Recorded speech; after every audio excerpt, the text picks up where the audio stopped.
Како предизвици ние на почеток имавме направено анкети. Со анкетите, спроведените анкети утврдивме дека во Кочани има 119 дечиња кои не се во образовниот процес.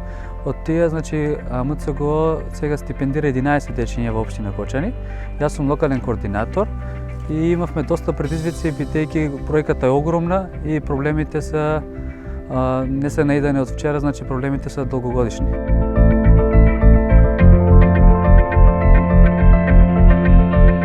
Во проектот се вклучени и 3 дечиња, две сестрички и едно братче, кои што ја изгубија мајката, а таткото ги напушти.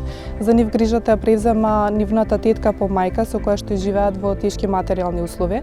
Дополнителен проблем со кој што овие деца се соочуваат е и тоа што немаат лична документација, но за среќа од училиштето покажа разбирање за овој проблем, па на децата им дозволија редовно да посетуваат и да слушаат настава. Јас како локален координатор се обидувам да им помогнам и да ги насочам секаде онаму каде што е потребно, особено овој период со вадењето на личната документација. И се надевам дека за скоро време ќе може и овие деца заедно со сите останати да се радуваат на денот на издавање на свидетелствата на крајот на учебната година.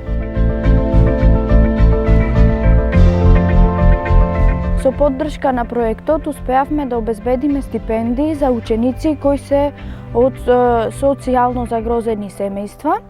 Во соработка со семејствата и основното училиште Ѓорги Сугарев во Битола успеавме да запишеме деца кои се постари од 6 години и повторно се вклучени во образовна настава. Меѓу нив има многу сиромашни семејства, од кои успеавме да запишеме дури и деца кои питачеа на широк сокак, и тоа е голем успех за нас.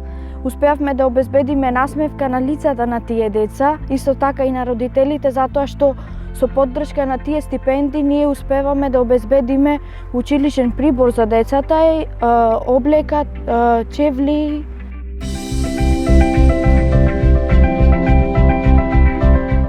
Лошите услови и постојаната борба со сиромаштијата се главните причинители за голем број на семејства масовно да ја напуштаат матичната земја и да бараат азил во западноевропските земји.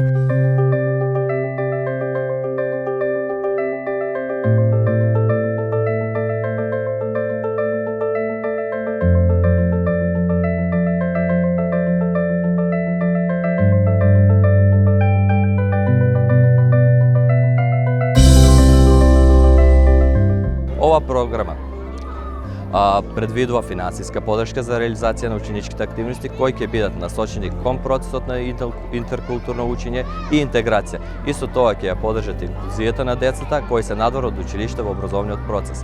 Во нашето училиште Маршал Тито Струмица веќе 3-та година е вклучен овој проект и ја имплементира програмата за поддршка на воннаставни ученички активности. Ова година во училиште се планирани 2 воннаставни активности. Активноста која денес ја реализираме е дефиле низ центарот на градот под мотото "Имаме право на образование".